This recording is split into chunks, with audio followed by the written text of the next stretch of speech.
Alors, chers amis, ravi de vous retrouver pour une nouvelle vidéo, toujours dans l'actualité du Barça. C'est fini entre le Barça et Neymar. Comme l'a confirmé hier un communiqué officiel publié par le site officiel du club, le FC Barcelone et Neymar ont décidé de mettre fin aux poursuites judiciaires l'un contre l'autre et de régler le problème à l'amiable. Le Brésilien était un joueur du FC Barcelone entre 2013 et 2017. En provenance de Santos FC, il est très vite devenu un énorme succès au Camp Nou, formant d'ailleurs une association légendaire avec Léo Messi et Luis Suarez, la MSN à l'époque, ce qui prendra fin en 2017 lorsque le PSG a déclenché la clause libératoire de Neymar Jr, conduisant à un transfert record de 222 millions au Parc des Princes. Cependant, après le départ de Neymar, le FC Barcelone avait ouvert une procédure judiciaire contre son ancien joueur en raison de quelques différends concernant le paiement des primes aux joueurs. Le FC Barcelone l'avait également poursuivi l'année passée pour un paiement de 12 millions de dollars qu'il pensait avoir été payé en trop aux joueurs, et dans le même temps, Neymar Jr avait également poursuivi le FC Barcelone en exigeant le paiement d'une prime de fidélité qui lui aurait été due mais qu'il n'a pas reçue après son transfert au PSG. Les deux parties sont en désaccord sur les affaires juridiques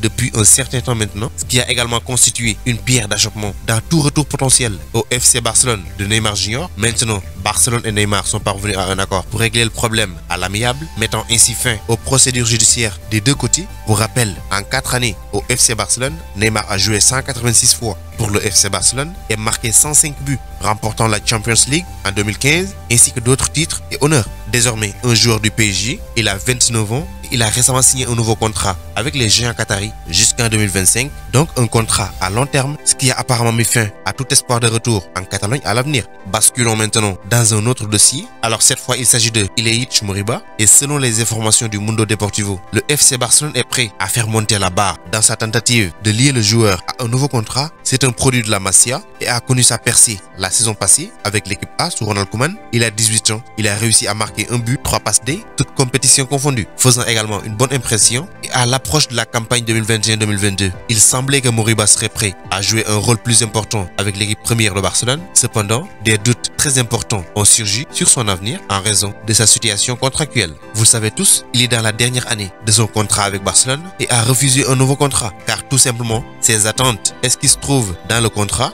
ne correspondent pas. Et il y avait même des spéculations selon lesquelles il attendait une offre du Real Madrid, ce qui l'a conduit à ne pas conclure un nouvel accord avec le FC Barcelone. Néanmoins, Barcelone n'est plus dans un stade où il va attendre et est donc prêt à intensifier ses efforts pour prolonger le contrat du joueur. Alors qu'initialement, le FC Barcelone voulait assurer l'avenir du joueur avec un accord à long terme, désormais, ils lui offriront un contrat de 3 ans, c'est-à-dire jusqu'en 2024, de prouver son courage alors qu'il n'aura que 20 ou 21 ans. Une approche similaire a fonctionné avec un autre Massian, Alejandro Balde, qui a signé un nouveau contrat avec les Géants catalans, et le FC Barcelone espère pouvoir convaincre le milieu de terrain de 18 ans qui a tout le temps été comparé au Français Paul Pogba de faire de même que son ami Alejandro Balde. Donc le FC Barcelone veut que la situation soit résolue avant de s'envoler pour l'Allemagne pour son camp d'entraînement de pré-saison. Et si Illich ne signe pas de prolongation de contrat, Laporta et sa direction n'auront d'autre choix que de le mettre sur la liste des transferts avant qu'il ne soit trop tard. Sinon, il partira libre l'été prochain. On termine la vidéo avec les plans de Ronald Koeman pour la saison 2021-2022. La pré-saison est déjà en cours. Les plans et les préférences du manager de Barcelone commencent lentement à prendre forme. Le FC Barcelone jusqu'à présent a disputé 2 matchs contre le Nastic Tarragone et Gérone, et en remportant tous les deux. Maintenant, au cours des 2 matchs, Ronald Koeman a laissé de légers indices concernant ses préférences de joueurs en ce qui concerne certains des jeunes de l'équipe B ainsi que des stars établies dont les avenirs sont incertains. Le manager a dû se passer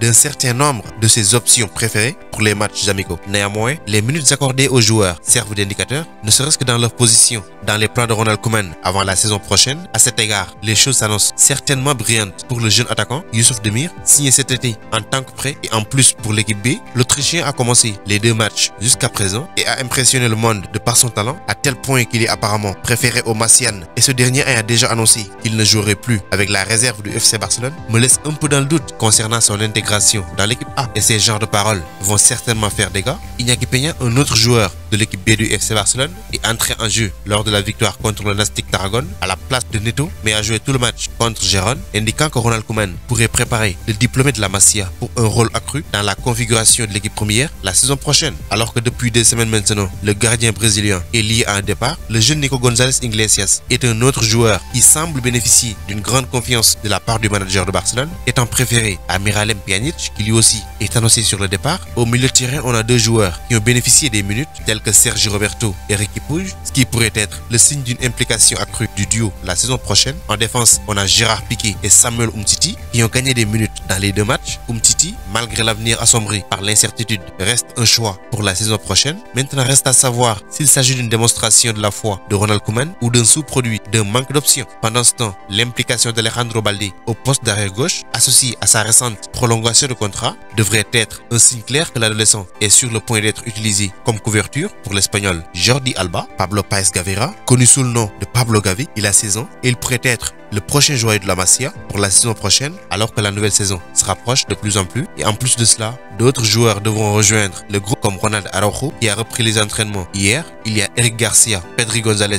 qui sont avec l'équipe espagnole des U23 pour les comptes des JO. Oscar Mingosa également. Il y a aussi Memphis Depay qui sera sûrement en attendant la prolongation de Messi. Donc c'était tout pour cette vidéo. Merci de l'avoir regardé jusqu'à sa fin. Continuez à vous abonner à la chaîne, mais n'oubliez pas d'activer la cloche de notification. Vous êtes les meilleurs. Ciao, à bientôt.